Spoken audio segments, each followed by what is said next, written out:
Taon-taon, nasa 2.7 milyong tonelada ng plastik ang nagagamit ng bansa.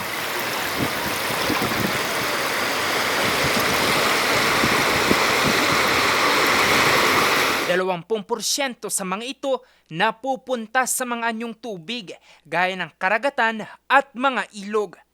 Ang problemang ito, isa sa mga napansin ng negosyanteng si Mac nang minsang maglakad at makasalamuha mga mangingisda sa Lingayen Baywalk.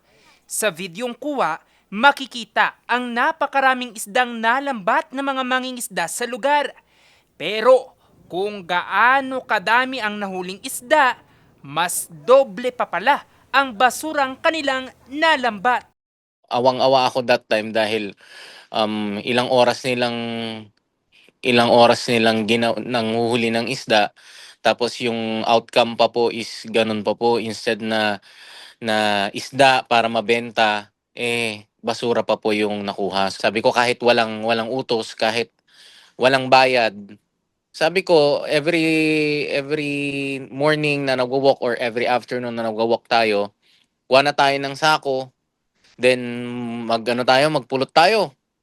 So ganun po siya nag-start, parang initiative po, at saka nung tinuloy-tuloy po namin, naging ano na po, parang naging panata na, parang naging mission na sa buhay, hanggang naging advocacy na po talaga siya, sir. Dahil dito, naisipan ni Mac kasamang kanyang pamilya na mamulot ng mga basura sa Lingayen Baywalk. Sako-sakong mga basurang nakokolekta mula sa regular na plastik maging mga diaper. Kapag nakita mo siya, pinupulot mo siya, nakakaramdam ka ng lungkot, ng inis, ng mixed emotions na po, na parang ba't ginagawa to?